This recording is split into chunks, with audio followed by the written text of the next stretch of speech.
A hidden chamber, unusual wall scans, sealed spaces behind ancient stone. For years, archaeologists searching for Queen Nefertiti's lost tomb believed they were chasing a dead end. But new discoveries inside Egypt's Valley of the Kings are bringing the mystery back again. And some researchers now think one of the greatest royal burials in history could still be hidden behind walls that have already been studied for decades. The center of the mystery is the tomb of Tutankhamun, one of the most famous archaeological discoveries ever made. In 1922, British archaeologist Howard Carter uncovered the young pharaoh's nearly intact tomb, filled with gold, jewelry, statues, and more than 5,000 artifacts. But there was always something strange about the tomb itself. Compared to other royal tombs in the Valley of the Kings, Tutankhamun's burial chamber is unusually small and oddly designed. Some Egyptologists noticed that parts of the structure resemble layouts more commonly associated with royal women rather than pharaohs. That detail led to a controversial theory. What if Tutankhamun's tomb was never originally built for him? And what if another burial chamber still exists beyond its walls? The theory gained global attention after high-resolution radar scans detected anomalies behind the north and west walls of the tomb. Some scans appeared to reveal hidden voids or empty spaces that did not match the surrounding rock structure. For a moment, archaeologists thought they might be looking at sealed chambers, untouched for more than 3,000 years. And immediately, one name dominated the discussion: Nefertiti. Queen Nefertiti remains one of the most mysterious figures in ancient Egypt. She was the wife of Pharaoh Akhenaten and became one of the most recognizable royal figures in Egyptian history because of her famous sculpted bust discovered in 1912. But despite her importance, her burial place has never been definitively identified. That absence is extremely unusual. Many researchers expected a queen of her status to have an elaborate tomb somewhere in the Valley of the Kings or nearby royal burial grounds. Yet after decades of searching, no confirmed tomb belonging to Nefertiti has ever been found. This is why the radar discoveries caused such excitement. Some archaeologists propose that after Tutankhamun died unexpectedly at a young age, his burial may have been placed inside part of an already existing royal tomb, possibly one originally intended for Nefertiti herself. Certain wall paintings inside the chamber added even more speculation. Some experts believe traces beneath the plaster suggest hidden doorways or structural modifications sealed over long ago. Then, the story became even stranger. Additional scans produced mixed results. Some surveys supported the possibility of hidden spaces, while others failed to confirm clear chambers at all. Different radar systems produced conflicting interpretations, dividing archaeologists into competing camps. But despite the disagreement, interest in the theory never disappeared. And there is another reason the mystery remains alive. Only a relatively small portion of the Valley of the Kings has been fully explored using modern technology. Recent ground-penetrating radar surveys continue identifying underground anomalies, tunnels, and unexplained voids throughout the region.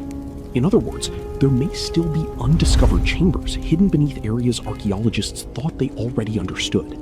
Some researchers now believe entire sections of royal burial complexes could remain sealed behind collapsed passages or intentionally hidden walls.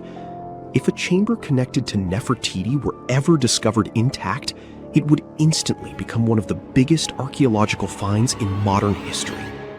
A royal Egyptian tomb untouched for over 3 millennia could contain preserved inscriptions, ceremonial objects, jewelry, and historical records capable of changing what we know about one of ancient Egypt's most important dynasties. But archaeologists remain cautious. Physically drilling into or opening hidden sections inside Tutankhamun's tomb carries enormous risk. The paintings and structures are fragile, and even small mistakes could permanently damage irreplaceable artifacts. For now, scientists continue relying on non-invasive scans, thermal imaging, and underground mapping technologies to search for answers. And despite years of investigation, the mystery still refuses to disappear. Because somewhere beneath the Valley of the Kings, archaeologists may still be searching for the most famous missing tomb in ancient Egypt. We all know some iconic symbols. The Statue of Liberty screams USA. The Eiffel Tower represents Paris. And this mask? Undoubtedly, it's Tutankhamun's, right? Sometimes it feels like historians have squeezed every last drop out of the King Tut story. But guess what? The most obvious details often slip right under our noses. Like the fact that this famous mask didn't actually belong to him, nor was it ever meant for him. Stick with me for the details. Can we get a close-up of that mask? Thanks. See those holes? Yep, they're for earrings. And no, it's not that they had anything against jewelry, but back in ancient Egypt, earrings were typically worn by high-status women or kids. Now, if you know your history, you might say, but Tut was a boy king, wasn't he? You're spot on. He began his reign at just 9 years old. Sadly, that didn't last long as he passed away at a very young age. So when he was 9, he might have worn earrings, but he probably took them off when he hit that no earrings age. Sounds reasonable, right? Actually, not quite. That would have been pretty strange since nobody expected him to pass away young. Certainly not at 9. So no one was preparing a kid's mask for a burial. It's this untimely demise that suggests the mask used was simply the best option available when Tut passed away. There are more clues pointing to the idea that the mask was found in a hurry. Let's think about this. Even though Tut was mummified and his body could wait a bit, his loved ones wanted him to reach the afterlife ASAP. Some experts even believe the paint in the tomb was still wet when it was sealed. But look at his mask. It's a masterpiece. There's no way it was made in a rush. It's way more elaborate than other simpler cartonnage pieces. The renowned mask of King Tut stands 21 inches tall, adorned with precious stones, and features a golden beard that weighs 5.5 pounds, making the entire mask 22.5 pounds.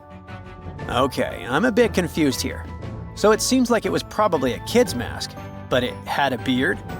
I've never seen a 9-year-old with a goatee, and I'm guessing you haven't either. Just think about it.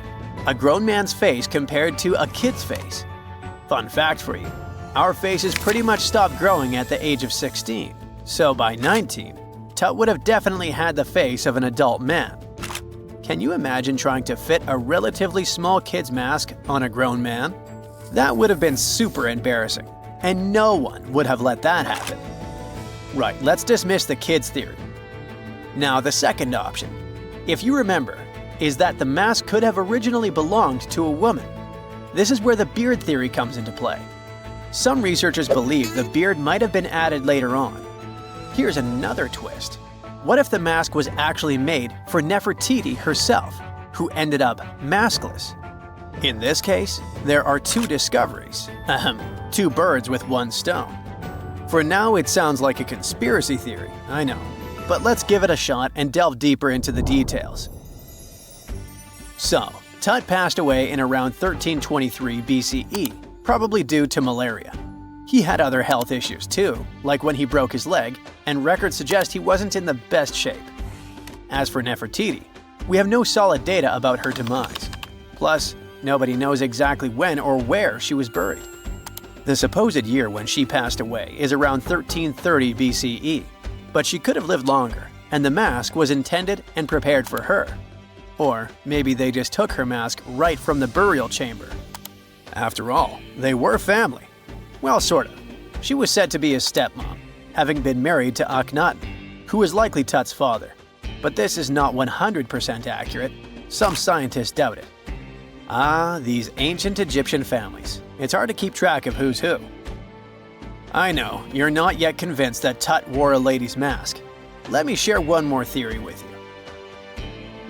Meet Howard Carter, the enthusiastic archaeologist who discovered Tutankhamun's tomb. It was located in the Valley of Kings outside Luxor and, to everyone's surprise, was nearly intact. When he entered, he noticed something odd. This didn't feel like a pharaoh's burial chamber. It was classy and all, but it had a vibe that suggested it was made for a woman. Typically, Egyptian pharaohs had larger tombs that suited them better, and even more strangely, it was oriented to the right of the entrance. This didn't add up.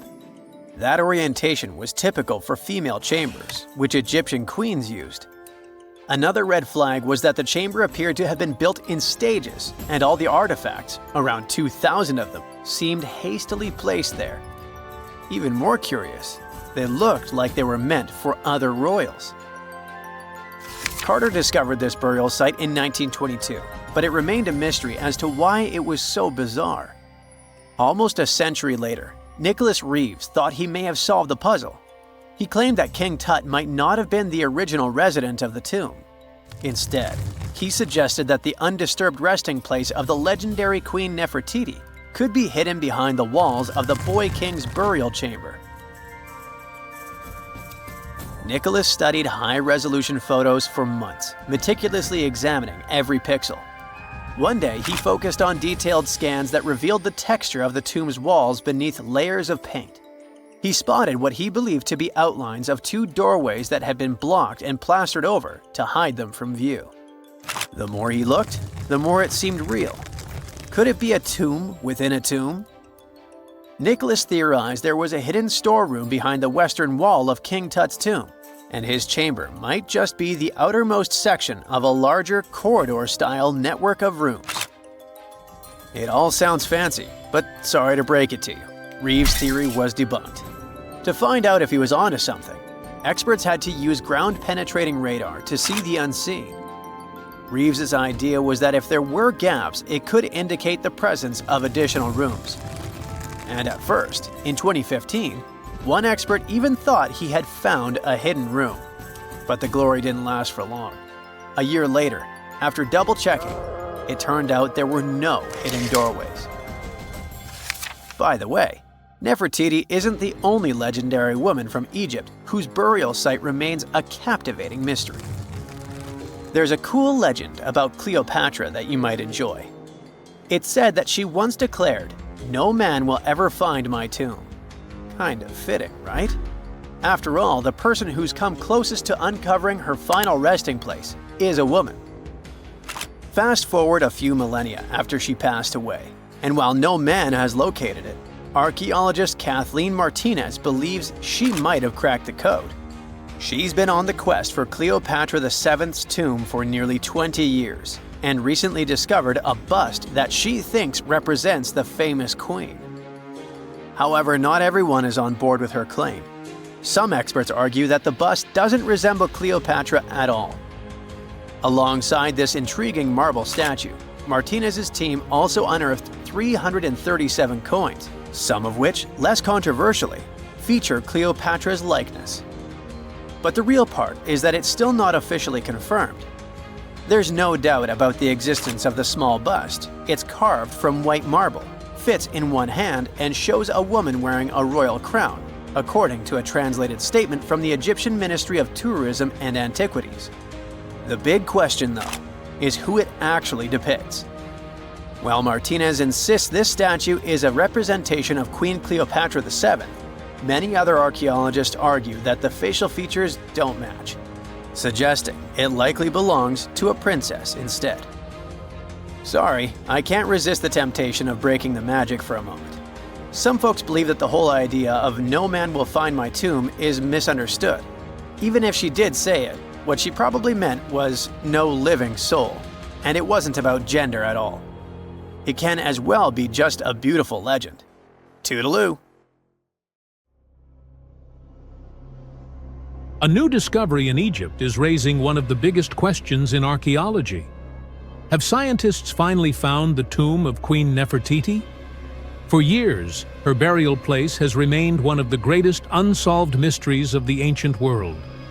Now, new scans and research suggest something unusual may be hidden behind the walls of one of the most famous tombs ever discovered. And if this theory is correct, it could change what we know about ancient Egypt. The story begins in the Valley of the Kings, the burial site of many pharaohs, including the young king Tutankhamun. His tomb, discovered in 1922, is one of the most studied archaeological sites in history. But despite decades of research, scientists may have missed something. In recent years, high-resolution radar scans of Tutankhamun's tomb revealed what appear to be hidden voids behind the walls. These anomalies are located behind the north and west walls of the burial chamber, areas that were previously thought to be solid rock. Some researchers believe these voids could be sealed doorways or corridors leading to an undiscovered chamber. This is where the theory becomes controversial. One of the leading ideas suggests that these hidden spaces could be connected to the tomb of Nefertiti herself. Nefertiti was one of the most powerful and well-known queens of ancient Egypt, the wife of Pharaoh Akhenaten. She lived during the 14th century BCE, a period marked by major religious and political changes. Despite her importance, her tomb has never been definitively identified. That absence has puzzled historians for decades. The theory linking her to Tutankhamun's tomb is based on several clues. Some Egyptologists have pointed out that the layout of Tutankhamun's tomb is unusual. Compared to other royal tombs, it is relatively small and appears to follow a design more typical of a queen's burial. There are also subtle features in the wall paintings that some researchers interpret as signs that parts of the tomb may have been repurposed or modified after its original construction. If the tomb was originally built for someone else, it raises the possibility that an earlier burial chamber could still exist behind the walls. Radar scans have added to this idea. Some early studies suggested that the detected voids had shapes consistent with man-made structures. This led to speculation that a hidden chamber could still be sealed and untouched. However, the situation is not settled. Later scans using different technologies produced mixed results. Some surveys confirmed anomalies, while others did not detect clear evidence of chambers. This inconsistency has led to ongoing debate within the scientific community. At the same time, archaeologists are cautious about physically opening or drilling into the tomb. Tutankhamun's burial chamber is extremely fragile, and any invasive investigation carries the risk of damaging irreplaceable artifacts and wall paintings. Because of this, researchers rely heavily on non-invasive methods such as ground-penetrating radar and thermal imaging. So far, there is no confirmed proof that a hidden chamber exists, and there is no direct evidence that Nefertiti is buried there. But the possibility remains.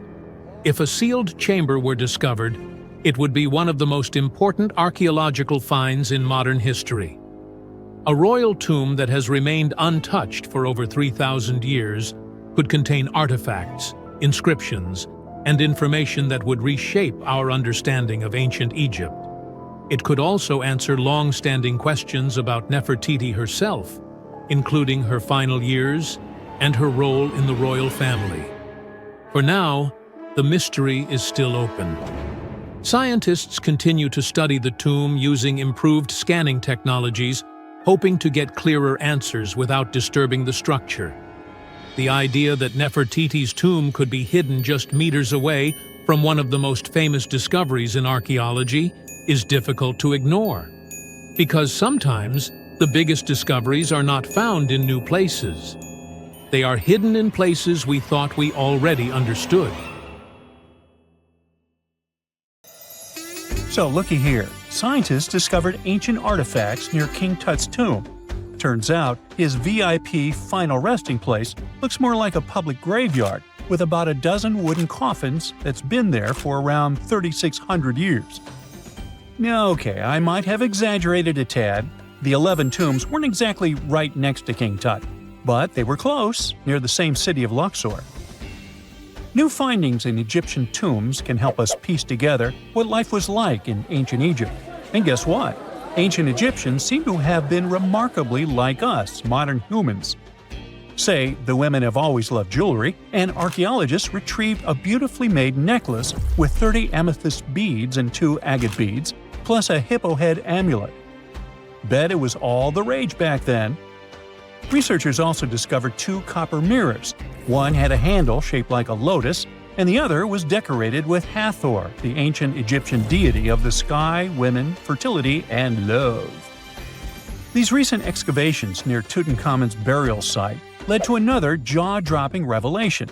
For the first time in thousands of years, fragments of Queen Hatshepsut's Valley Temple were uncovered. This fearless woman was thought to be the second female pharaoh, who ruled with both courage and wisdom, leaving a legacy as solid as the stones themselves. Her temple, hidden for ages, opens a window into a time filled with power, intrigue, and spiritual devotion. Archaeologists found over 1,000 beautifully decorated stone blocks on the outskirts of Hatshepsut's funerary temple. There were very few women who managed to take the throne in ancient Egypt.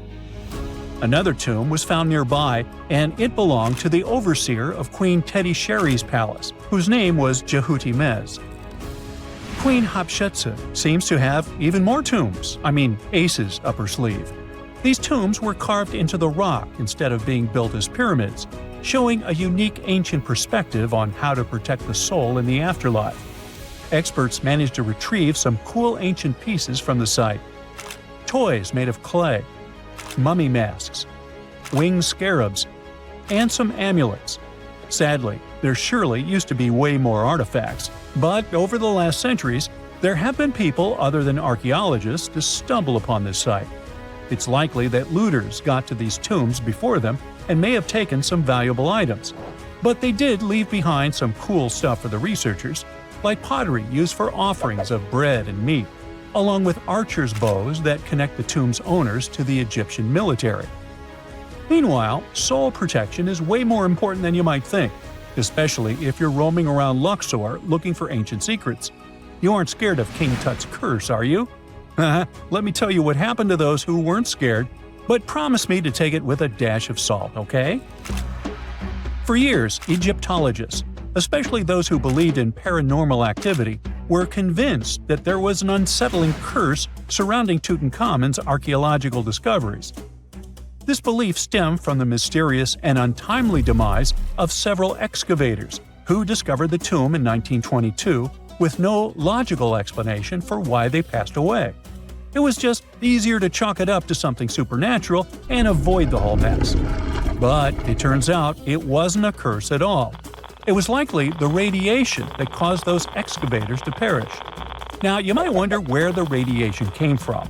After all, while radioactivity was discovered in the 19th century, ancient Egyptians, despite their impressive pyramids, didn't have any radium lying around to make Tut's tomb glow like crazy. So, what could be the real story? It might have been toxic waste behind it all. Toxic levels of radiation from uranium and hazardous waste have been lurking inside the tomb since it was sealed over 3,000 years ago. The burial chamber of Tutankhamun's tomb reportedly has such high radiation levels that anyone who steps inside could easily end up with a fatal dose of radiation sickness or an incurable condition. By the way, you can have a somewhat similar level of radioactivity if you don't get rid of those moldy dinner leftovers you left to perish in your fridge a month ago. But this radioactivity isn't exclusive to Tutankhamun's tomb. Ancient Egyptian artifacts discovery is rewarding yet dangerous due to unusually high radiation levels in Old Kingdom tombs all over Egypt. Geiger counters have detected radiation at 2 sites near the Giza pyramids, and radon, a radioactive gas, has been found in several underground tombs in Saqqara. Interestingly, experts believe that the builders of these ancient tombs were aware of the toxins, as some eerie warnings were carved into the walls of many tombs. One inscription ominously declared, "They that break this tomb shall meet their end by a malady that no doctor can diagnose." Other ominous phrases like "forbidden," "due to evil spirits," only added to the fear that supernatural curses haunted these ancient sites. Ominous signs have stunned archaeologists since forever, but the fear grew even stronger a century ago with the mysterious passing of Lord Carnarvon, who funded King Tut's excavation in 1922 and reportedly explored the treasure-filled rooms, along with several others who entered the tomb. Arthur Weigall, another British Egyptologist, who was present at the tomb's opening and is credited with starting the curse myth, passed away young when he was just in his 50s in 1934. Chances are the condition that made him pass was connected to radiation. In total, 6 out of the 26 people who were there when the tomb was opened met their end within a decade from various causes. Not only X-ray exposure, those reasons include asphyxia, stroke, heart failure, pneumonia, and even poisoning. Well, isn't this getting a little grim? There was one guy who opened the tomb and somehow managed to avoid the infamous curse, Howard Carter, or so it seemed. Some folks pointed to his survival as proof that the curse wasn't real. After digging up the tomb, Carter published several books on the topic and shifted gears from archaeology to dealing in antiquities for various museums. Despite dodging demise or injury, rumors swirled about how the curse may have impacted him in other ways. One of the big stories linked him to Lord Carnarvon's daughter, Evelyn. Some said he was madly in love with her, but she married someone else, so he chose to stay single. Others claimed they had an affair while she was in Egypt, which ended when her father passed away and she left the country for good. However, there wasn't much evidence to support these stories. Evelyn was just 6 when they met, and they remained friends until his last breath. She was even one of the few attendees at his funeral, but denied any romantic involvement, saying they weren't that close. A year after the revolutionary discovery near King Tut's tomb, Evelyn married politician Sir Brograve Beauchamp and had a daughter. That same year, Beauchamp toured the tomb with his parents, guided by Carter himself. Carter never married and, aside from those posthumous rumors about Evelyn, had no other romantic connections. While the curse adds an intriguing twist to his life story, his tendency to keep relationships at arm's length was evident long before the tomb was opened. It seemed Carter just wasn't a people person. In 1939, after battling a serious illness, he ultimately succumbed to fate. He was 64, which was a pretty common life expectancy in the UK back then, so no one really thought it was off and linked it to an ancient curse.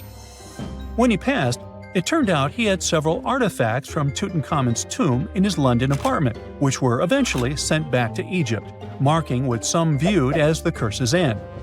Who knows? Maybe if he hadn't had all those ancient souvenirs at his place, he would have lived way longer. But all the other demises might seem off. The curse theory was likely fueled by some strange events during the excavation. Carnarvon got a mosquito bite that became severely infected, and around the time they opened the tomb, Cairo experienced a bizarre power outage and a freak sandstorm. Back in England, the Earl's dog, Susie, managed to escape from Carnarvon's house and began barking frantically at seemingly nothing. At least that's what the staff and family saw. Strangely enough, at the very moment her owner's heart stopped, Susie started howling and fell down without showing any signs of life. Maybe radiation didn't play a crucial role after all, and those were indeed ancient artifacts from King Tut's tomb that made them all perish. Spooky, huh? For more than 3,000 years, the gold mask of Pharaoh Tutankhamun stayed hidden in the Valley of the Kings. This artifact, which stands about 21 inches tall, shows how skilled and artistic the ancient Egyptians were. But nobody expected that X-rays would reveal its biggest secret. King Tut was the last ruler of his family during the 18th dynasty. He took the throne at just 9 years old, but ruled for only 10 years before he passed away unexpectedly. If we're being honest, back in ancient Egypt, he was mostly forgotten by the rulers who came after him. His tomb wasn't a big deal for them, so much so that even the grave robbers forgot about him. It might sound a bit sad, but the truth is that it was actually great news for us. Since his tomb was practically forgotten, it ended up being perfectly preserved. While the other tombs in the Valley of the Kings were looted, his remained sealed and untouched. So when it was discovered back in 1922, it had over 5,000 precious objects inside. That made Tutankhamun basically an instant celebrity and one of the best-known pharaohs nowadays. Among the treasures was the most stunning piece, his golden mask. This mask is said to be an exact image of the king's face, or at least it was supposed to be, but we'll get to that later. The purpose of this accurate representation of his face was to make sure that his soul would recognize him in the afterlife and return to his mummified body. In ancient Egyptian beliefs, this would allow him to continue living in the afterlife. The details of the mask clearly looked incredibly difficult to create, but people didn't realize how complex it truly was until many years later. The first X-rays of the mask were taken in 1967. Back then, the main reason for these scans was practical – conservation. The mask was heading to Paris for an exhibition, and it was the first time it had ever left Paris. This would help them keep track of any changes during the exhibit. Plus, the images could give clues about how the mask was made, but back then, they probably didn't fully realize just how complex its construction was. I mean, Egyptian goldsmiths didn't use modern soldering techniques. So, how did they make this mask? New X-rays taken in 2007 gave us some answers. It turned out the Egyptians didn't use pure gold, which is 24 carats. The mask was actually made of 23-karat gold, meaning it was mixed with another material. So, specialists discovered that the gold sheets contained a small amount of copper, a reddish-brown metal. This was likely done to make the material more flexible and easier to shape. They would then shape the gold sheets by heating and hammering them over and over again. But there was one more secret inside the mask that wasn't discovered until 2015. The year before, the staff at Cairo's Egyptian Museum were working on the mask display when the long beard of the mask accidentally got knocked off. Another theory is that the beard had become loose over time and just fell off. Either way, the fact that King Tut's beard came off caused a lot of stress. After all, we're talking about one of Cairo's biggest tourist attractions, so the experts had to fix the problem quickly. The restoration process started with a detailed recording of the mask's condition. To do this, they had to take a full three-dimensional scan of the artifact. And, by accident, they found something very interesting in the mask. Inside the royal beard, there is a gold tube, an intriguing structure that the Egyptians likely used to attach the beard to the rest of the mask. And that proved, once again, that the process of making this mask was even more complex than experts thought. But the mysteries don't stop there. Remember how we mentioned that the mask was thought to perfectly represent King Tutankhamun's face? Well, that might not be entirely true. Some popular theories suggest the mask was never meant for him and was actually made for someone else. A study published in 2015 suggested the mask was originally made for a female pharaoh, his supposed stepmother, the famous and beautiful Egyptian queen Nefertiti. The biggest clue comes from an inscription on the mask. At first glance, it seemed to belong to Tutankhamun, but after a close examination, researchers noted that something else was actually written underneath King Tut's name. The royal name stamp seems to have been altered, and originally it had something written on it that translates to Queen Nefertiti.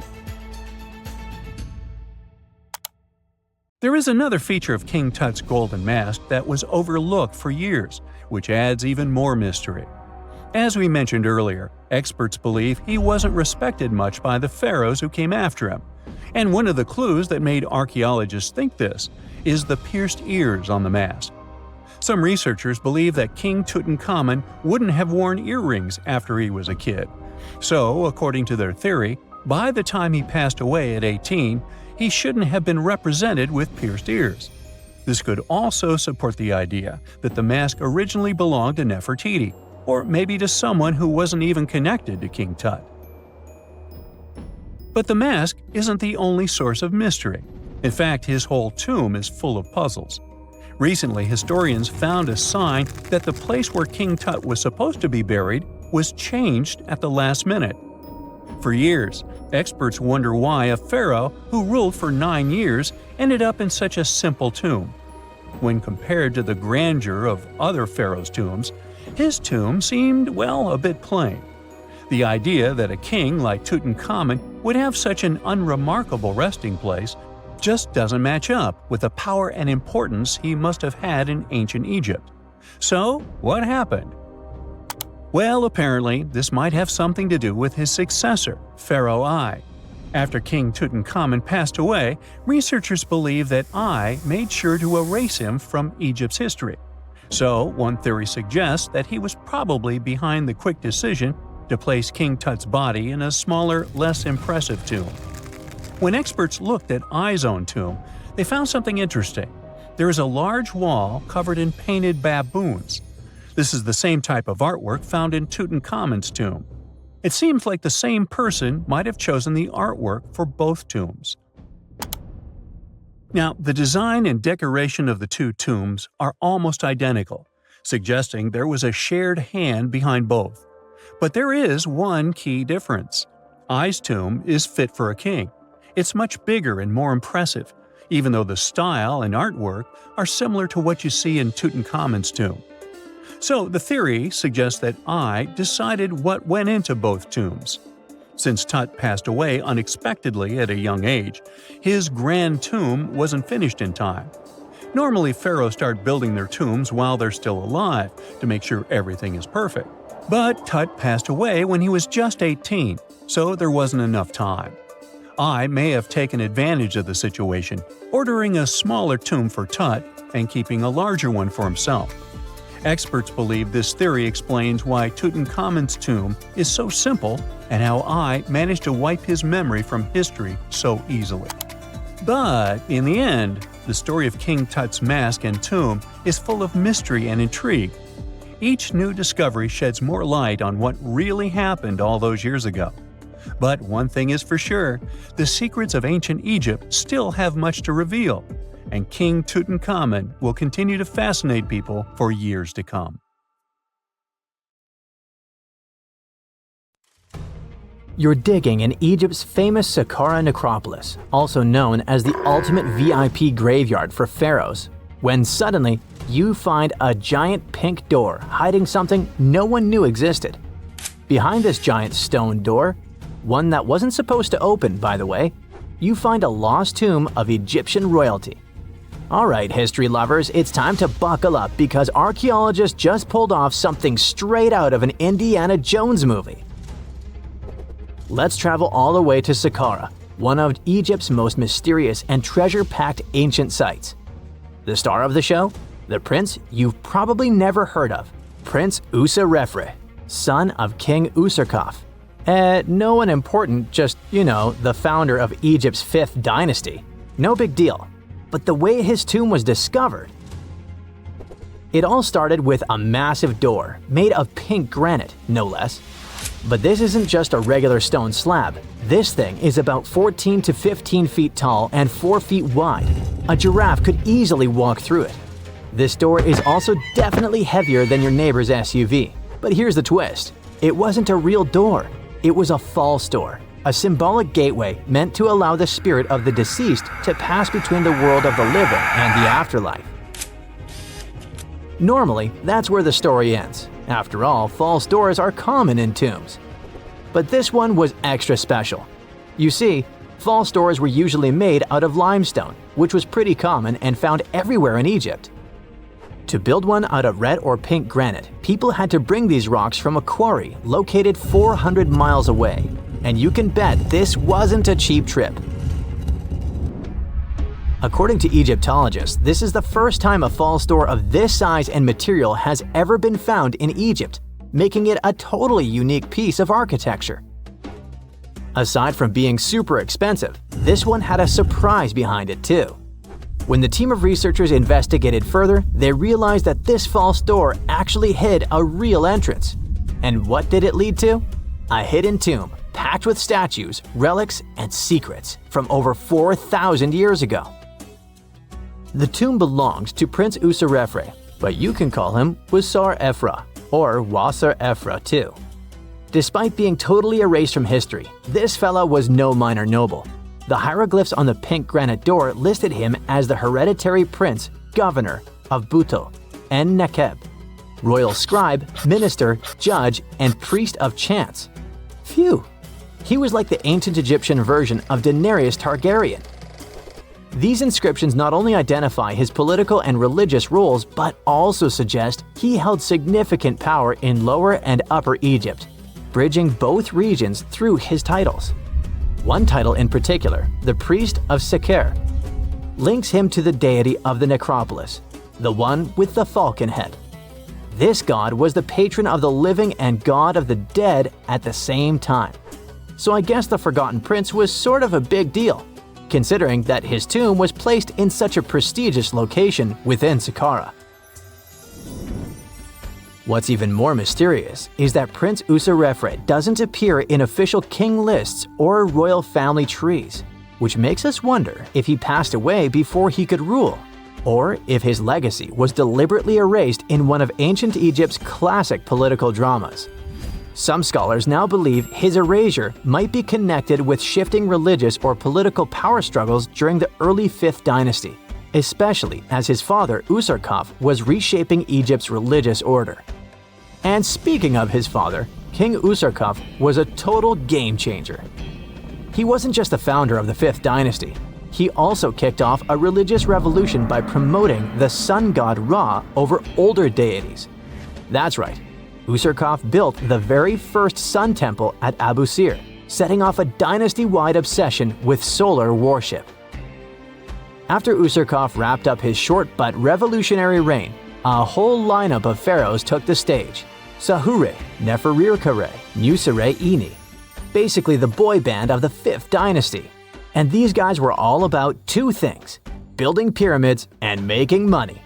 They weren't just stacking stones, they were expanding Egypt's influence, opening up trade routes to far-off lands and blinging out their temples like it was nobody's business.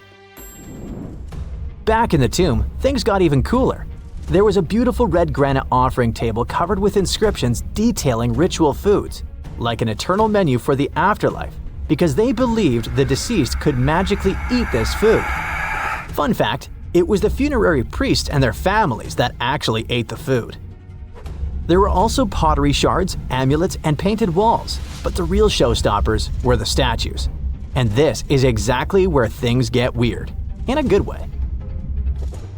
The team found statues of King Djoser, the guy who built Egypt's first pyramid, his wife, and their 10 daughters, inside Prince Userefre's tomb. Hold up, Djoser lived a few centuries before Userkaf, so what were his statues doing there? Turns out, scientists don't really know. These statues were built during the reign of King Djoser himself and probably belonged to that first ever built pyramid. Experts believe these statues were probably relocated during the 26th dynasty, thousands of years after Djoser, maybe to protect them from destruction, or maybe because they were still venerated. Basically, ancient Egyptians were hoarders, but classy ones. Scientists also know for a fact that some engravings and statues found there were made way later, which means that this tomb probably turned into a deposit for fancy stuff. Or maybe this was just really ancient interior decorating. Anyway, that wasn't all. There was another pink granite entrance on the eastern side of the tomb, with inscriptions linking back to King Nefertiti, another 5th dynasty pharaoh who also tried to build his own pyramid, but failed. And near this second entrance, archaeologists found something never seen before in Saqqara: a set of 13 pink granite statues, all sitting in a row on a high-backed bench, like they were waiting at the DMV of the afterlife. Some had elevated heads, probably representing the prince's wives, while others were missing their heads entirely.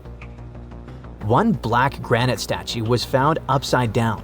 Maybe it had taken a tumble sometime during the tomb's long, quiet centuries underground.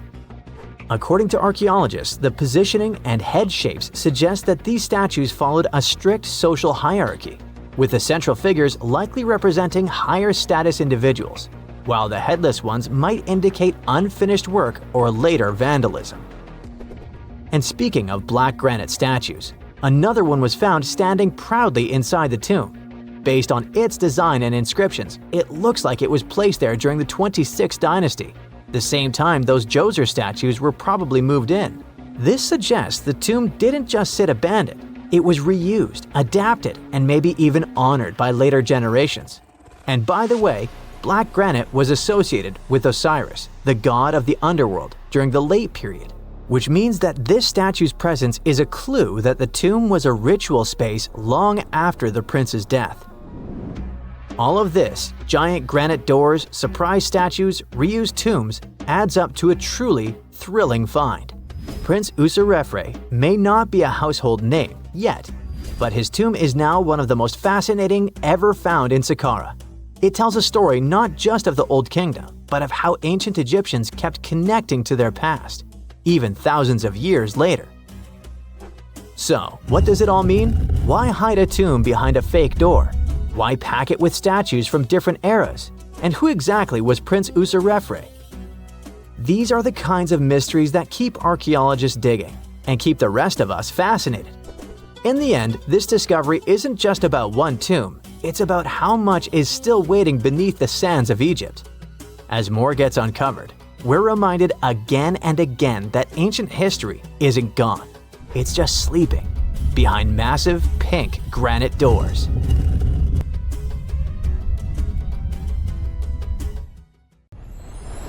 Miles and miles of yellow sand, treeless mountain ridges, and scorching hot sun over your head. And suddenly, something you'd never expect to come across in a barren desert. A small group of overexcited people. They're as happy as you would be if you'd won a lottery. They've just found an ancient tomb, once flooded with its walls in bad shape. But the stuff they discovered inside proves that this is the burial site of one of Egypt's most mysterious pharaohs. Historians have been hunting for his tomb for years, but no one expected it to hide ancient treasures. Fast forward. After careful examination of the site, Egyptian officials have announced the discovery of the tomb of King Thutmose II. It's the last missing tomb from Egypt's 18th dynasty. And this is also the first royal tomb found since King Tutankhamun's was discovered in 1922, in more than 100 years. A team of Egyptian and British archaeologists found the tomb in the Theban Mountains area, west of Luxor, near the famous Valley of the Kings. Before this, the site was only known as Tomb C4, but during their excavation, the team found clear evidence proving it belonged to King Thutmose II. Archaeologists actually found the entrance and main tunnel leading to the tomb in 2022. But at first, they thought it belonged to a queen because it was near the graves of Thutmose III's wives. It was also close to Queen Hatshepsut's tomb. Originally, it was prepared for her when she was just a royal wife. But everything changed when she became pharaoh. But we'll talk about this twist of fate a little later. But soon they realized that their discovery was much more significant. They found alabaster jars with Thutmose II's name and the words "deceased king" written on them. That's when they realized that the tomb was actually his final resting place. Sadly, Thutmose II's tomb has seen better days. According to the head of Egypt's antiquities sector and the leader of the Egyptian excavation team, the tomb suffered major damage from ancient floods not long after the pharaoh's death. Water swept through the burial chamber, likely destroying or displacing many of the original artifacts. Much of what had been once inside the tomb was moved elsewhere in an attempt to salvage it. The researchers found out that the tomb had a basic design, with an entrance, a sloping main corridor, and a burial chamber. The corridor was coated in white plaster and rose about 4.5 feet above the floor of the burial chamber. A large staircase and a very large descending corridor of the tomb indicated its grandeur. It took the team a long time to navigate through, though, as the tomb was blocked by flood debris and collapsed ceilings. Only after crawling through a 32-foot passageway with a small 16-inch gap at the top, the worst nightmare for those of us with claustrophobia, were they able to reach the burial chamber. There, they were in for another surprise. They cleared the debris, expecting to find the crushed remains of a burial beneath. But the tomb turned out to be completely empty, and it was not due to robbery. It had been deliberately emptied. The researchers soon realized that the tomb had been flooded since it had been built underneath a waterfall. It happened just a few years after the king's burial, so the contents of the tomb were moved to another location. That's why there was a second corridor in the tomb. It was most likely made to help remove King Thutmose II's body from his flooded tomb. Despite the damage, the excavation team made some really exciting discoveries. They found traces of mortar decorated with blue inscriptions, yellow stars, and fragments from the Book of Amduat, one of the most significant funerary texts in ancient Egypt. The book was meant to guide the deceased through the underworld, ensuring a safe journey to the afterlife. Now, how about we sneak a peek at ancient Egypt's 18th dynasty? It was all about conquering lands, expanding the empire, and building jaw-dropping monuments. Some of the biggest names from that era, Thutmose I and Thutmose III, both legendary warrior kings who left their mark in history. Thutmose I was a fierce fighter who led major military campaigns, pushing Egypt's border further south than ever before, all the way to the fourth cataract of the Nile. His victories gave Egypt access to new trade routes, stronger political ties, and more wealth. His conquests were so significant that they were recorded in the tombs of his top officials. Thutmose III, sometimes called Thutmose the Great, took things even further. He was not only an incredible military strategist, but also the commander of Pharaoh Hatshepsut's armies before becoming king himself. He led between 17 and 20 military campaigns, winning every single one and expanding Egypt's empire to its peak. He even created the world's first navy. Thutmose III is often remembered as Egypt's greatest warrior pharaoh. And sandwiched between these two powerhouses was Thutmose II, a pharaoh who doesn't get nearly as much attention. Hey, the middle child, right? His reign lasted only about 5 years before he passed away at around age 30 in 1479 BCE. He is kind of a mystery. No one really knows what he accomplished. For the longest time, even the location of his burial site was totally unknown. His body was actually found in the 19th century.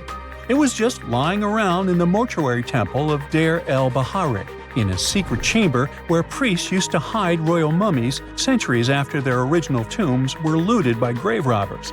In other words, Thutmose II's body must have been moved from his original resting place at some point in history to protect it. During his lifetime, Thutmose II made at least one major impact on Egyptian history. He married his half-sister Hatshepsut. That might not sound like a big deal, but it helped her become Egypt's greatest female pharaoh after he passed. The catch? She kept her stepson, Thutmose III, off the throne for decades. When he finally took power, he erased her name from history out of spite. And still, Hatshepsut is one of Egypt's greatest pharaohs, no matter if you're talking about a man or a woman. She brought a lot of wealth and art to Egypt. She led a big trading trip to a place called Punt, where she brought back things like gold, ebony, and incense.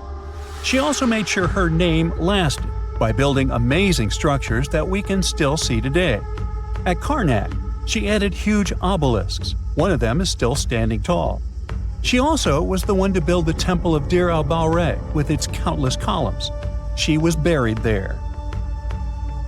Interestingly, Hatshepsut was often shown in art as a man with muscles and a beard, like how pharaohs were usually depicted.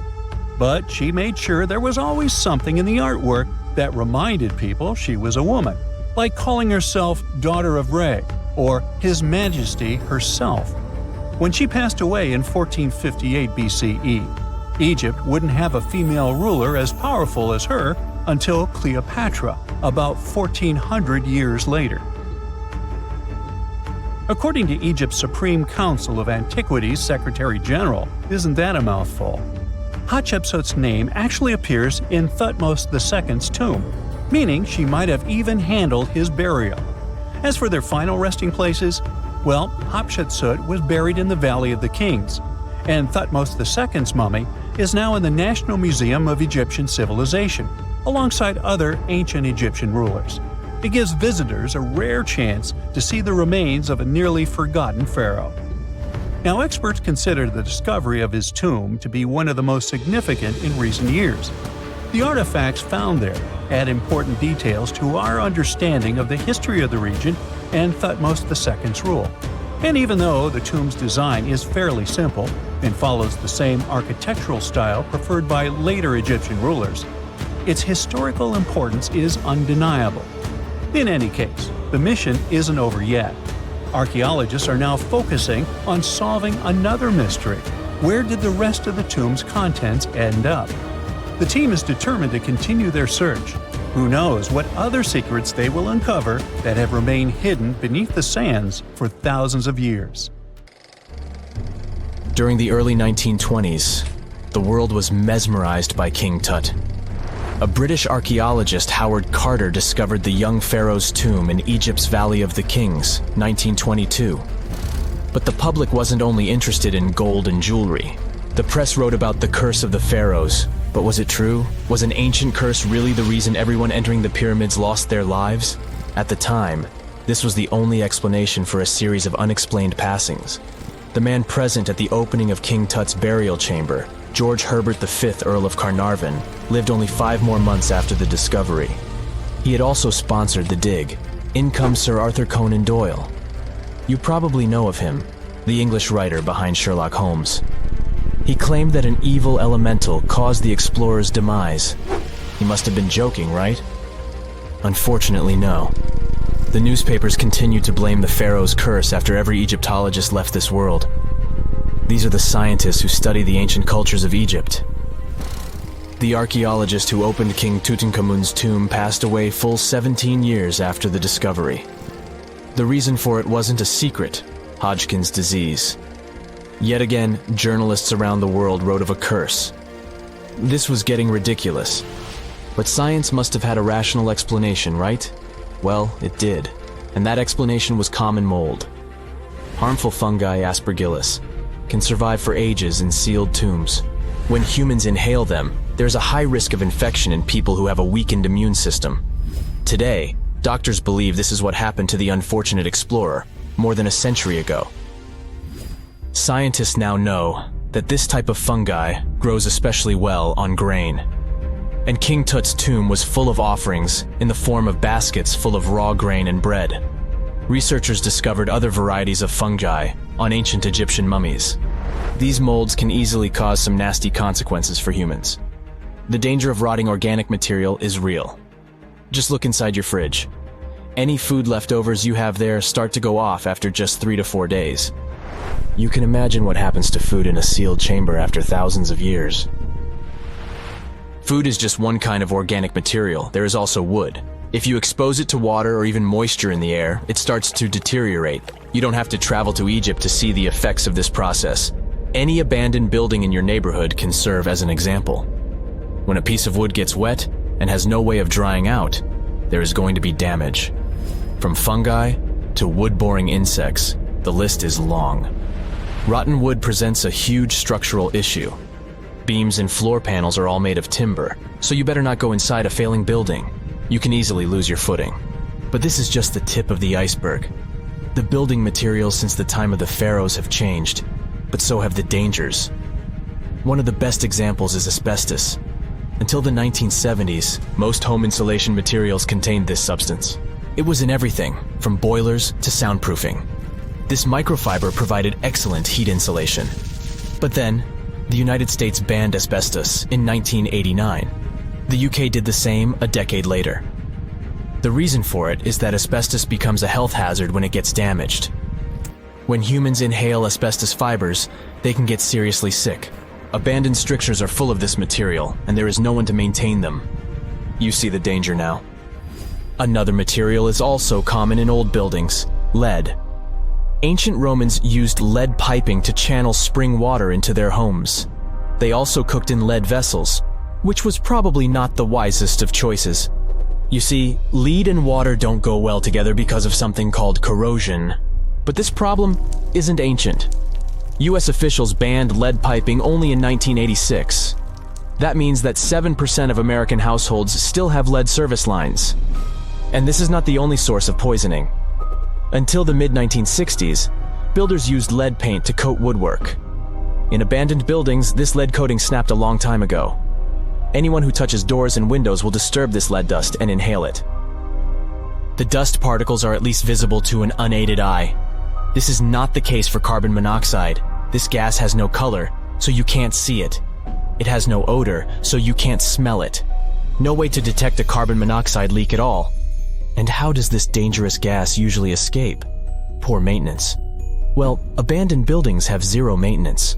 1 second, you could be exploring an old factory, and the next you could feel dizzy with and have a terrible headache. These are just some of the symptoms of CO poisoning, the less severe ones. But what is the source? All it takes is for an old boiler to finally give way after years of neglect.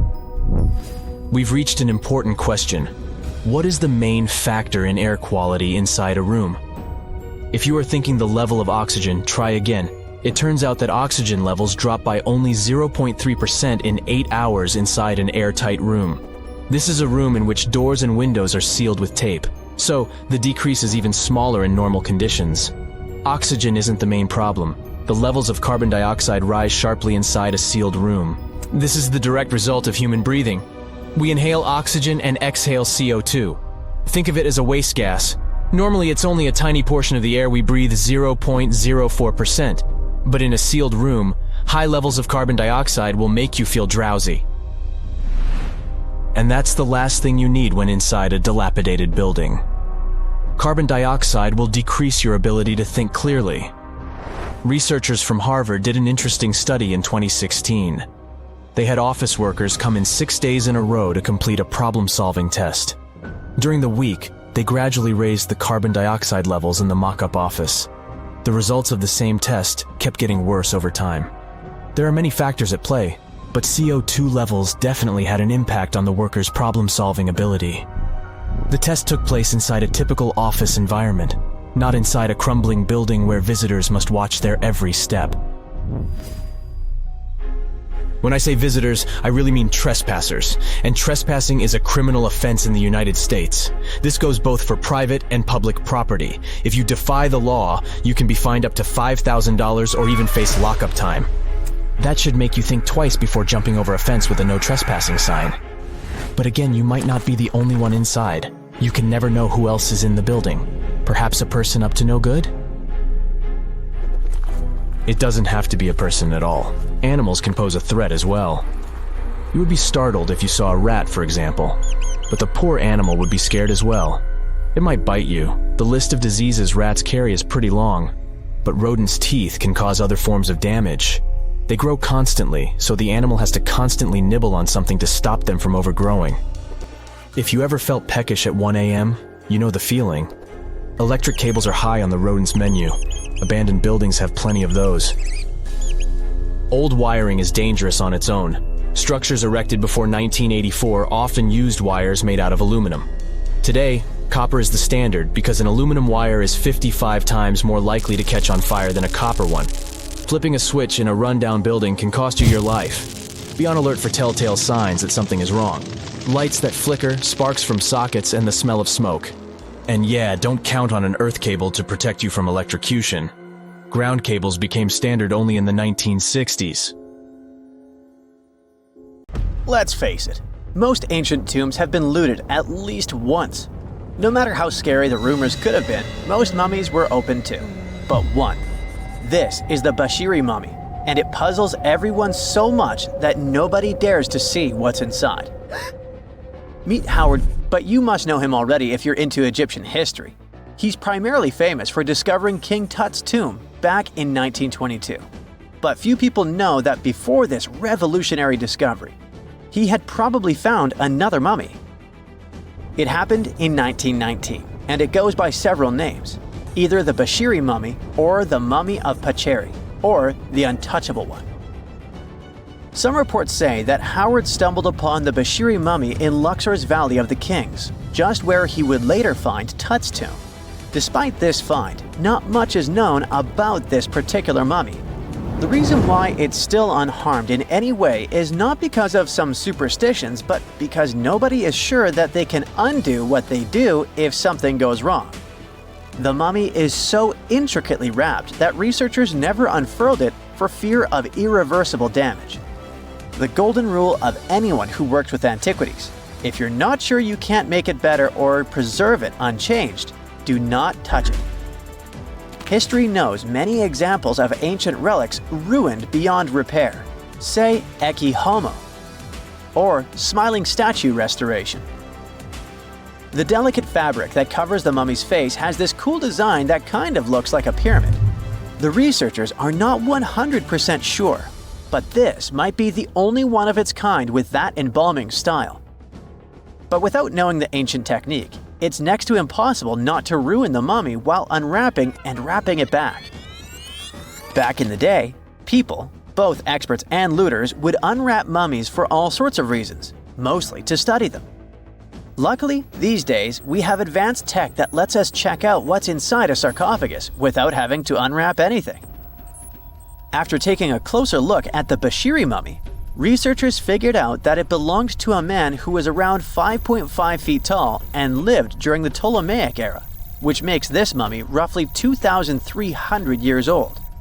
The Egypt Museum shared that the X-ray scan also uncovered an inscription of the guy's name, but it's a bit tricky to tell if it says Pacheri or Nenu, adding to the intrigue. The museum also pointed out that the fancy casing the mummy is in features all sorts of decorated scenes. You can see the mummy lying on a bed, flanked by deities Isis and Nephthys, along with the 4 sons of Horus. Plus, there are 2 images of the funerary god Anubis at the feet of the casing. By the way, Bashiri mummy is not the only one that has remained untouched. This is Isetemkebde, and Gaston Maspero, a French archaeologist, made the decision to leave her mummy untouched, wanting to keep her resting peacefully since she was in such amazing shape. He did mention, though, that her tomb had been raided long ago. Thanks to some X-ray work, we learned more about the mummy. The scans revealed a few artifacts still wrapped up with the wife of a high priest, including amulets around her neck, right arm, and forehead. The X-rays also showed she had some dental issues and arthritis in her knees. While she passed away as an older woman, it's tough to pinpoint her exact age. However, various sources from her son's reign indicate that she was held in high regard in the kingdom. Isetemkebde served as the sister wife of Penejam II. You got me right, they were related by blood and were siblings, but back then it was pretty common to get married this way to preserve the purity of the bloodline. Say that to Habsburg, duh. Their chase for purity only led to inbreeding and the notorious Habsburg's jaw. Right, I guess we should not judge ancient Egyptian rules and morals, but what we can say for sure is that both Bashiri and Isetemkebde were incredibly lucky to stay untouched. The odds were not in King Tut's favor, though. The researchers' work hit him hard. The tomb itself was discovered in 1922, but it wasn't until 1925 that the nested coffins were opened during an excavation. The outer coffin, held together with silver pins, opened up to show another coffin shaped like a mummy, decorated with colorful glass and flower garlands. There were worries about the king's mummy because it had been exposed to moisture. The middle coffin was pretty heavy and didn't have any handles, so they had to be super careful taking it out. Inside the innermost coffin, which was solid gold and wrapped in a red cloth, they found the royal mummy, and this all went down on October 28, 1925.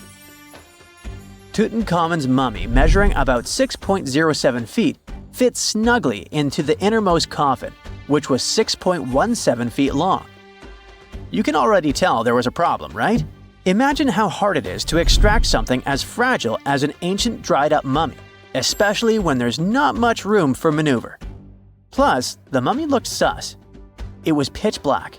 Howard Carter, the lead archaeologist of the expedition, estimated that around 2 buckets worth of oils had been poured over the mummy. But care had been taken to avoid the mask and feet. It was made to preserve him better. The body was positioned at a slight angle in the coffin, and there was a noticeable difference in the amount of dark oils on the right and left sides, indicating that the coffin might have tilted while being lowered into the sarcophagus. This oil created moisture inside the coffins, and over time, it reacted chemically, which Carter described as a sort of slow, spontaneous combustion, leading to the carbonization of the linen wrappings.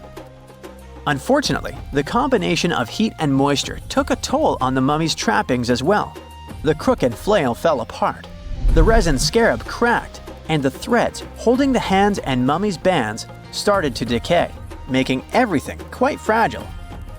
Plus, the oils hardened over the years, effectively gluing the mummy and mask to the coffin's bottom.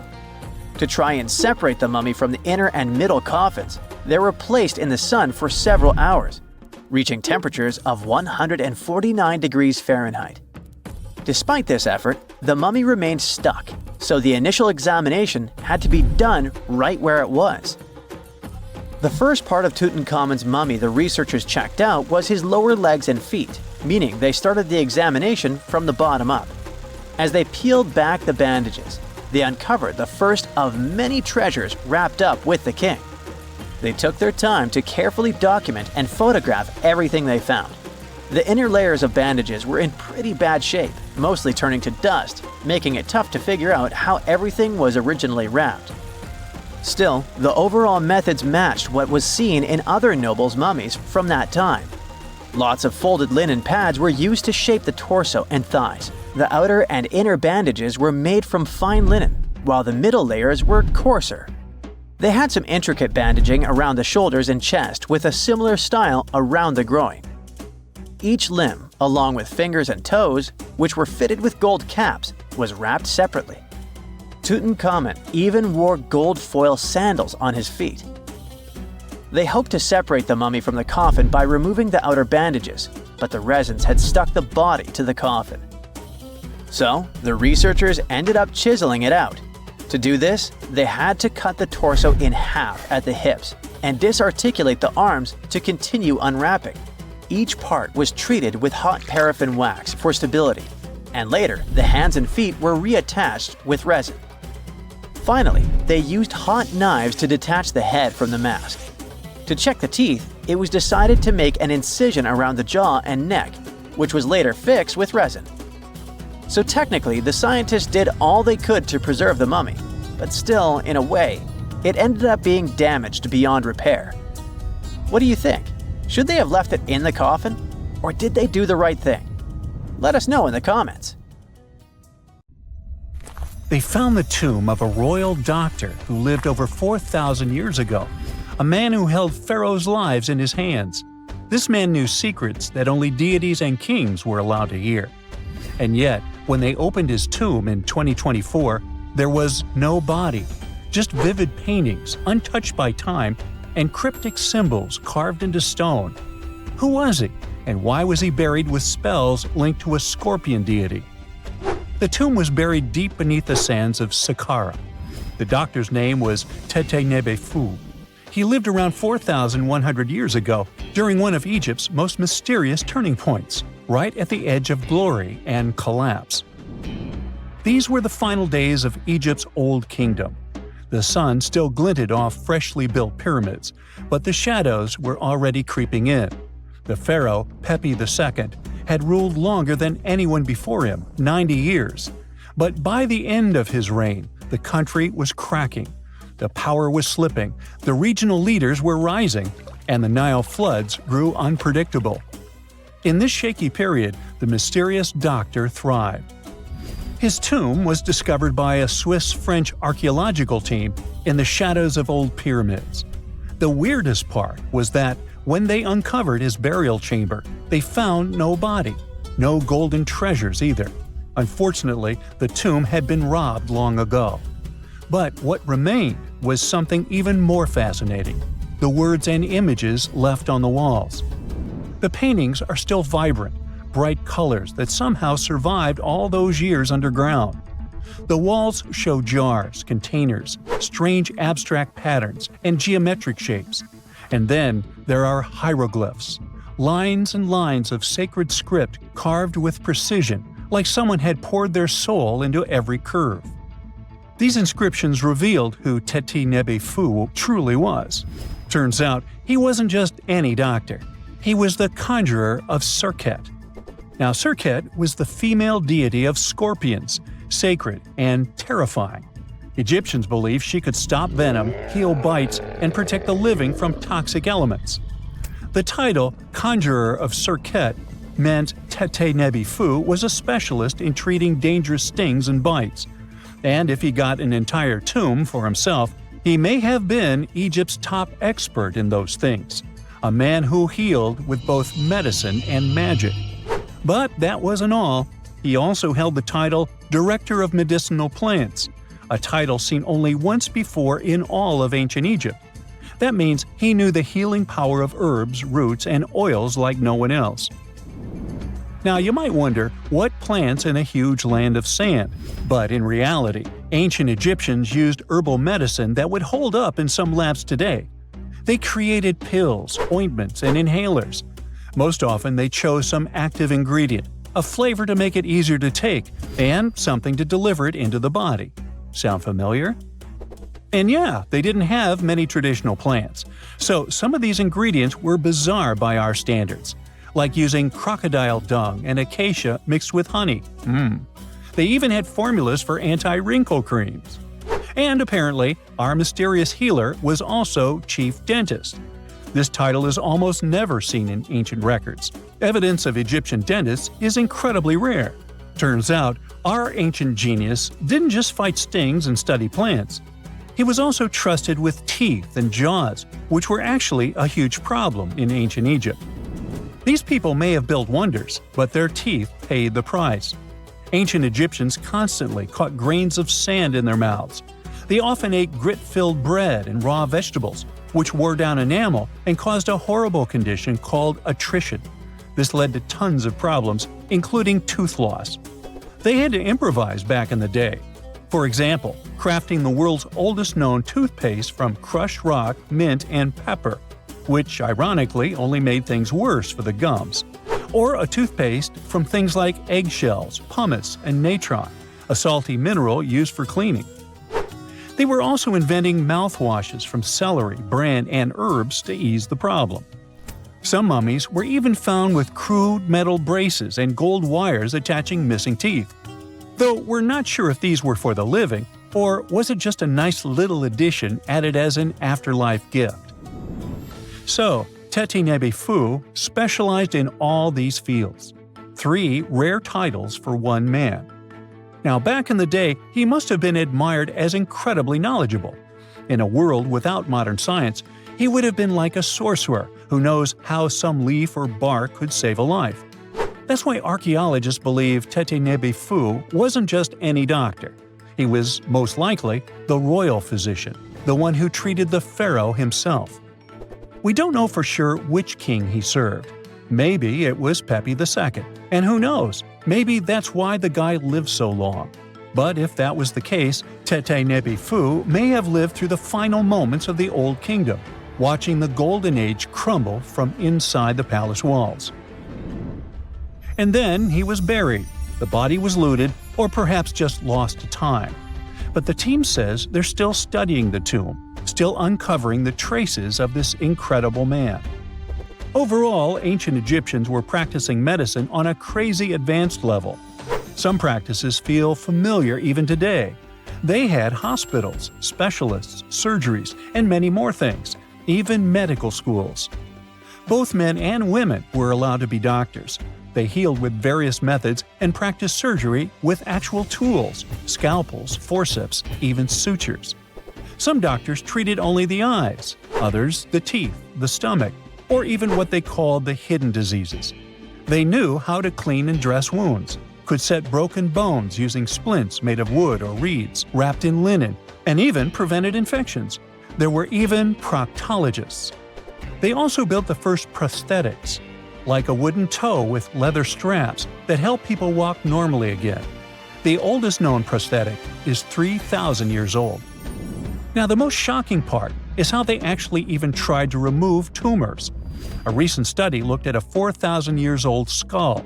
It belonged to a man in his 30s. There were signs of past tumors, and around 3 of them, there were marks, surgical cuts made with a metal tool. That suggests someone attempted to remove or study them, maybe treatment, maybe an autopsy. There was another skull of a woman over 50 years old. It also showed similar signs, but with healed fractures from an earlier injury, which is amazing because her treatment might have actually been successful. Being a healer in this society meant something powerful. It meant being a priest, a scientist, and a magician all at once. To ancient Egyptians, medicine was a necessary art, and they treated it with as much reverence as they did their deities. That's because they believed that sickness could be both physical and spiritual. So a doctor could recite a spell while applying a salve, and a lot of their treatments worked. The reputation of doctors in ancient Egypt was so strong that leaders from other parts of the ancient world, like Persia, actually sought them out. Even Homer, the Greek poet, once said the Egyptians were the most skilled healers of all. Of course, their understanding of the human body wasn't perfect. For example, they thought the heart controlled thought and emotion. They also didn't know what the brain really did. But their approach, observe symptoms, diagnose, and treat, well, that's modern medicine. Sure, they prayed over the wound, but they also healed it, didn't they? Their most famous physician was Imhotep. That guy was a true polymath, an architect, priest, and a healer who became so revered he was later worshipped as a deity of medicine. Yep, a human who was so cool they turned him into a deity. He lived 2,000 years before Hippocrates, the so-called father of medicine. And yet, some people joke we should drop the Hippocratic Oath altogether and swear an Imhotepic Oath instead. These people weren't just laying the foundations of pyramids, they were laying the foundations of healthcare. Egyptian archaeologists made an extraordinary discovery near Cairo just recently. Drumroll please! The most ancient and most complete mummy yet discovered in the country.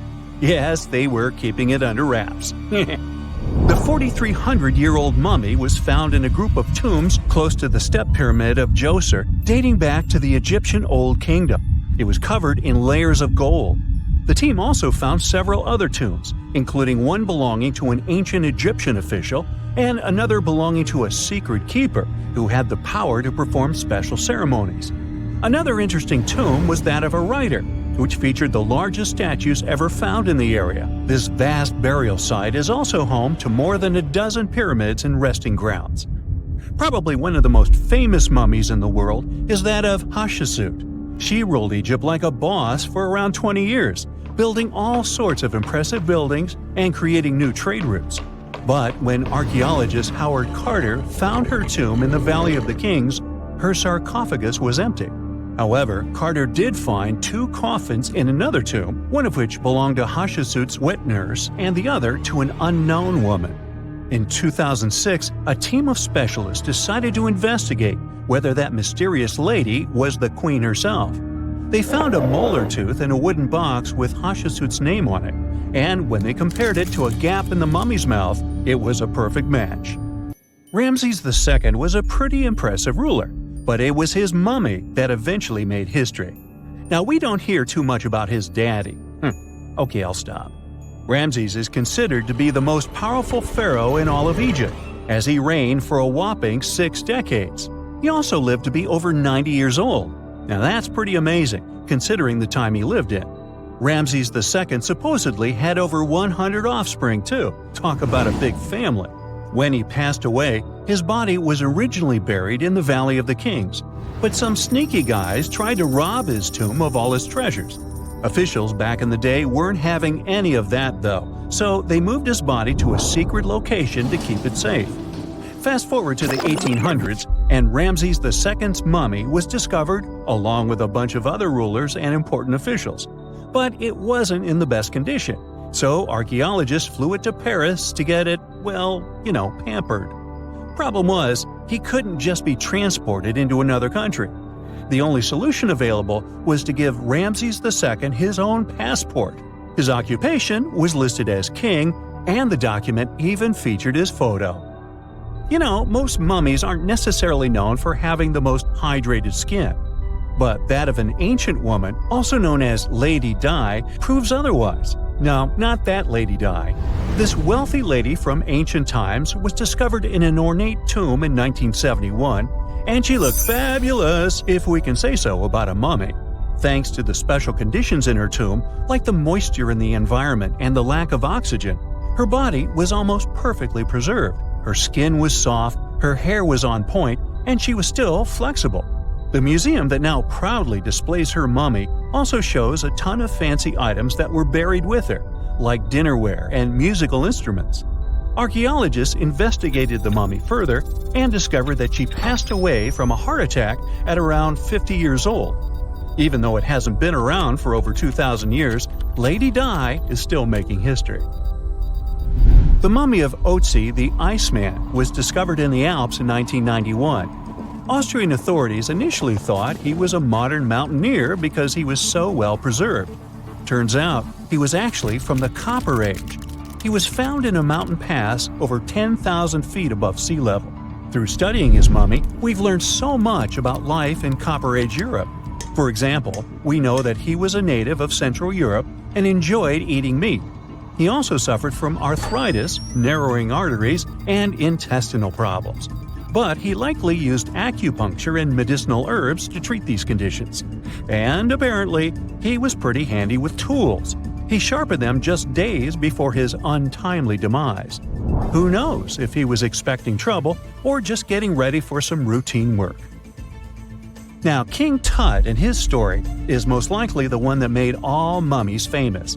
This pharaoh passed away at the young age of 19, more than 3,000 years ago. But his mummy is still one of the most well-known in the world. When his tomb was opened in 1922, people went wild because it was still intact, unlike many other royal tombs. It had some seriously blinged-out coffins, including one made of solid gold. Not only did Tut's tomb give us a glimpse into ancient Egyptian history, but his mummy also taught us a lot about the time he lived in. DNA analysis helped identify his parents and revealed that the pharaoh had a rare bone disorder that might have made walking a bit tough. Now, Ginger is most likely one of the coolest mummies you'll ever hear about. He's like a time traveler from 5,000 years ago who's still looking fly with his golden hair and perfectly preserved nails. Ginger was discovered in Egypt and is believed to be the earliest known mummified body. Before people even knew about mummification, they used to place bodies in shallow graves in the hot, dry sand.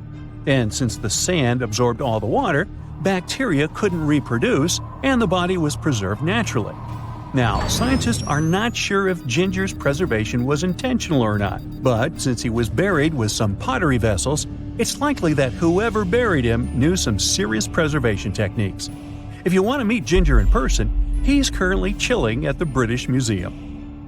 One Dutch art collector bought a statue from Asia and ended up finding a weird discovery. The statue contained a mummy hidden inside. Unfortunately, the body was too fragile to move, so they had to leave it there. The coolest part is that this mummy is over 1,000 years old and was on display for 200 years before being encased in the statue. When scientists did a CT scan, they found out that the mummy was filled with paper scraps covered in writings. Experts think he might have done this thing called self-mummification, which is a pretty intense process involving a special diet and tea that makes your body less prone to bacteria. Only a few people could handle this ritual, and those who managed to do that were seriously respected. No other Egyptian queen has baffled scientists and historians like the stunning Nefertiti. Based on her statues, she was known for her slender neck, wide eyes, and high cheekbones. Her name translates to "the beautiful woman has come." Talk about living up to your name, huh? Even though she wasn't a pharaoh herself, Nefertiti still managed to leave a lasting impression. Written records suggest that, as a wife and queen, she held an incredibly influential role. Because of her power, she was indeed admired, but she also managed to make quite a lot of enemies throughout her life. She was also related to King Tut, but not biologically. Rather, she was his stepmother. So far, locals have yet to identify her mummy, but that may soon change. A local Egyptologist who has been busy excavating tombs in the Valley of the Kings has found two mummies that he believes could be Nefertiti and her daughter. According to specialists, we may soon finally get a definitive answer about the identity of these two mummies. And if one of them does turn out to be Nefertiti, we could be in for a real treat. DNA analysis and CT scans of the mummy could give us the most complete and accurate image of the queen that we've ever seen. It's crazy to think that we've only scratched the surface of what lies beneath modern-day Egypt. Nefertiti ruled during a time of great power and prosperity in Egypt, but unfortunately passed away in a period of social turmoil, leading to her gravesite being lost. Now, where's my mummy? Archaeologists were looking for the long-lost tomb of Cleopatra when they found something that seemed too good to be real. Roughly 43 feet underground beneath a ruined Egyptian temple, there was a perfectly straight tunnel, carved through solid sandstone. The tunnel is over 4,200 feet long, and so precise that experts called it a geometric miracle.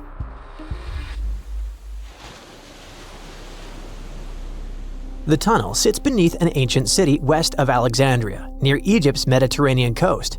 The team that found it carefully peeled back layers of stone and debris until they hit this passage, about 6.5 feet tall, cut cleanly into bedrock. There were no collapse marks or wandering curves, just precision.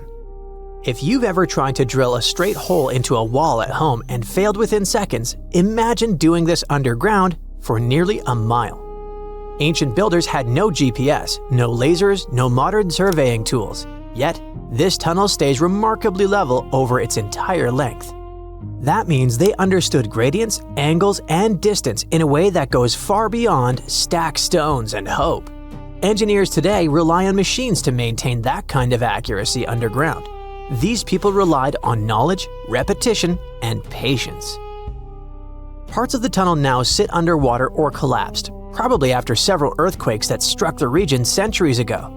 Some experts think the tunnel may have once connected the temple to water sources or ritual areas closer to the sea. Archaeologists noticed that the Egyptian tunnel is an exact replica of the Eupalinos tunnel in Greece. It's believed to be one of the most important engineering achievements of antiquity, which only makes the Egyptian tunnel more special. Underground passages in ancient Greece linked temples to sacred springs. Back in ancient times, people moved through space in specific ways, underground and above, to reenact myths and journeys of gods. A tunnel like this could represent a path to the underworld, rebirth, or divine transition. Nobody would invest this much effort in construction just for decoration. Plus, in earlier digs at the site, archaeologists pulled up all kinds of artifacts, including coins with the names and faces of Cleopatra VII and Alexander the Great. They also found figurines, statues of deities, a mummy with a gold tongue, and even an entire cemetery packed with Greco-Roman style mummies. The perfect geometric tunnel isn't an isolated flex. Not far away, underwater archaeologists off the coast of Alexandria uncovered something that sounds like it belongs in a royal travel documentary. A 2,000-year-old pleasure boat that once glided along the Nile. And this wasn't just another fishing vessel or cargo barge.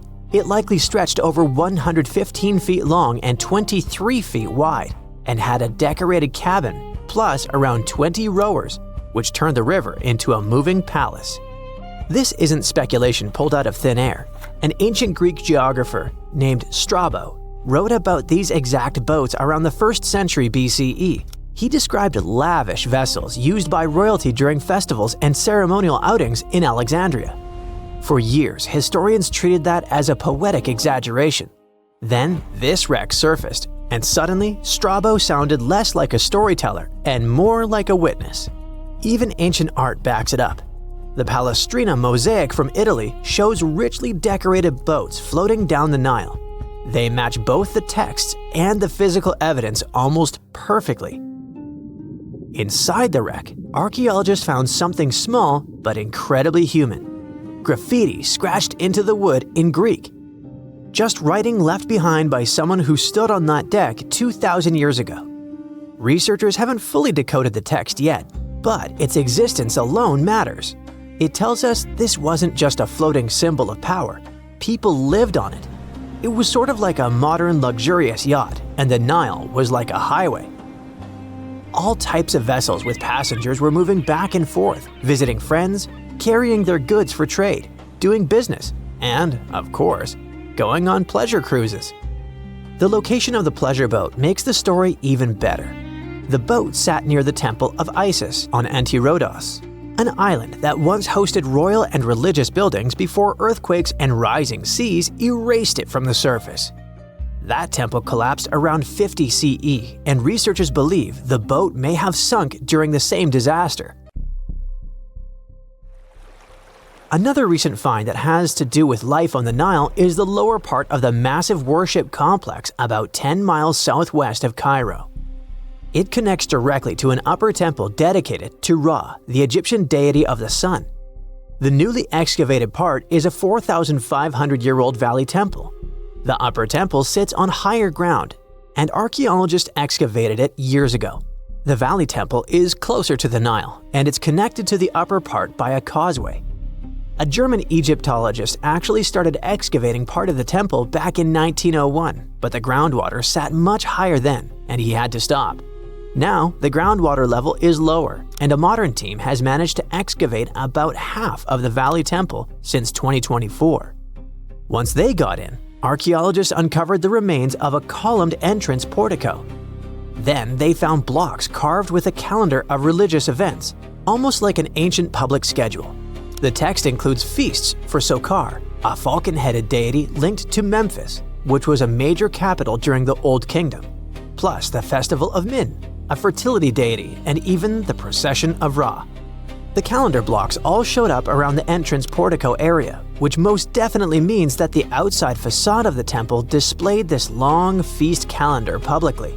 That's why archaeologists think this might be one of the earliest examples of a true public calendar ever found. A literal event list for an entire community, built into the architecture.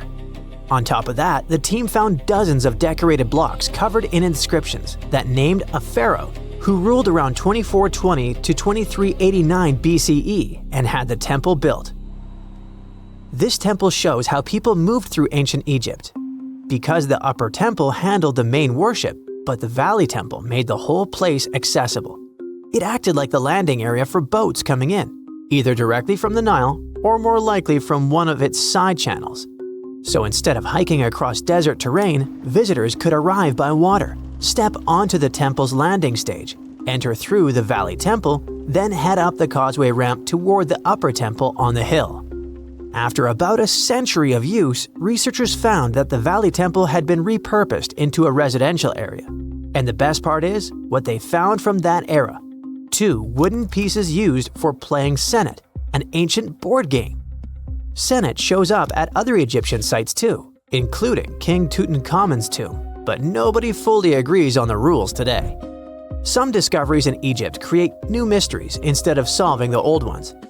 Earlier in 2025, archaeologists announced the discovery of the first pharaoh's burial found in or near the Valley of Kings since King Tut's tomb in 1922.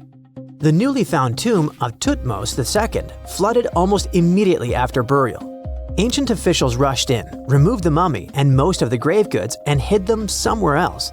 The weirdest part is that an alabaster ointment jar inside the tomb links the burial directly to Hatshepsut, Thutmose II's wife and half-sister.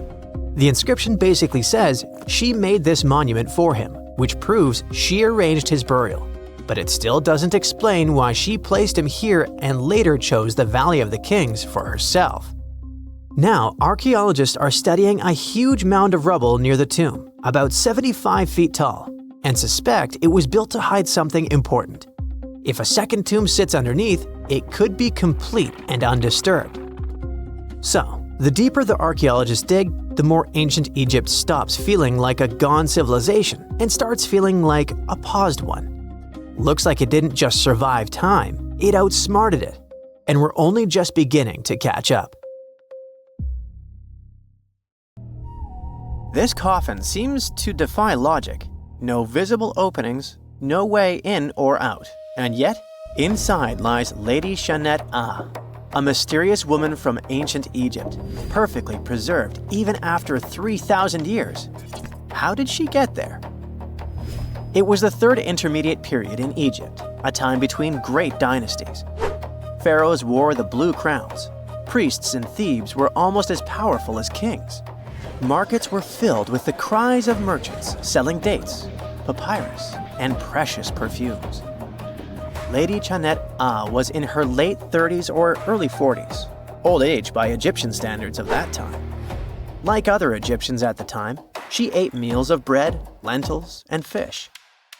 By that age, her teeth were already badly worn down, yellowish with enamel eroded, because food in ancient Egypt often had grains of sand in it. But she wasn't just a regular woman. When she passed away for unknown reasons, her burial was lavish. Locals wrapped her body in expensive linen and adorned with artificial eyes to replace her real ones. That would help her see in the afterlife. And that's exactly how we found her 3,000 years later, in a beautifully decorated sarcophagus. It was made of cartonnage, which is kind of like papier-mâché, made by layering linen and papyrus with adhesive. These coffins were wildly strong, lasting for thousands of years, all thanks to Egypt's super dry climate. But most importantly, Egyptians only used it for the elite. So she was someone very important to the locals, though we might never know why. But there was only one huge problem with her mummy. How did they even put her in the coffin? No matter how much researchers looked, there were simply no entry points. The only visible gap was a tiny slit near her feet. But that's not nearly large enough to place her entire body inside. This mystery puzzled them for decades, until they finally learned the truth only recently. They study those mummies at the Field Museum in Chicago using new technology, CT scans. It's basically like taking thousands of X-rays and piecing them together to create detailed 3D images. That's how we can learn more about the bodies without disturbing them. And it turns out the ancient Egyptians were unbelievably clever. They didn't construct the cartonnage around Shenat-Ah's body, which would be a common and easy thing to do. Instead, embalmers created the coffin first. Then, they softened this coffin with moisture to make it flexible. After that, they carefully molded it around her wrapped body. They did cut a slit along the back of the coffin to do that, but then they laced it up like a corset, so it seemed like there were no openings. Finally, they secured a wooden panel at her feet to keep everything in place. That's where the tiny slit came from. Usually, the insides were removed and put in jars, symbolically guarded by the 4 sons of Horus. Egyptians believed that the deceased would need all that stuff once they got into the afterlife. They also thought it would help preserve the body for ages, which, as we can see, worked amazingly well. Thanks to their beliefs, we now have mummies as time capsules. Each son of Horus was supposed to protect each of the specific body parts. The human-headed Imseti for the liver, the baboon-headed Hapi for the lungs, the jackal-headed Dalmatef for the stomach, and the falcon-headed Kebis Senuv for the intestines. It's crazy how much effort the embalmers put into their job, especially in Lady Shenat-Ah. They wanted to make sure her body remains untouched and the sarcophagus would be perfect for her. You can't help but wonder, who was she if she mattered so much? The ancient Egyptians literally viewed the afterlife as modern retirement planning. You're not just passing away, you gotta prepare yourself for it. Prepare the body, eyes to see, and so on. And the richer or more important you were, the better your afterlife would be. But Shenat-Ah wasn't the only fascinating mummy they studied. They also decided to scan Harwa, an Egyptian man who lived around the same time. Judging by the mummy, he also had a high social status. His mummy revealed no signs of hard labor and his teeth were well kept, which means he enjoyed some high-quality food without tons of sand in it. Some fellas got lucky both in life and after it. But there were many mysterious mummies throughout history. One of them is Chin Tsun, also known as Lady Dai. The story of her began in 1968. Some workers near Changsha, China, were digging an air raid shelter for a hospital. But suddenly, they accidentally uncovered an ancient burial site. They came down there and stumbled upon something incredible. 3 tombs belonging to a noblewoman, her husband, and a young man believed to be their son. She was a noblewoman from ancient China, and she had a fascinating backstory. She lived over 2,000 years ago during the Western Han Dynasty, She was married to Li Kang, a guy who served as chancellor to the Changsha Kingdom, a high-ranking official. At first, it looks like Lady Di lived a life of luxury and privilege. She had private musicians to play at her parties, and for her personal enjoyment. She probably played the guqin, an instrument that back in the day people associated with intellect and elegance. And she certainly ate like an empress. Fine meats, delicacies, and all things like that. Even her wardrobe was full of some exquisite silk, not even mentioning the tons of cosmetics. But all this wealth came at a cost. The more she aged, the worse her health became. She got a full pack: a heart condition, diabetes, high pressure, and liver issues. It also looks like her back was driving her crazy, probably making it hard for her to even move.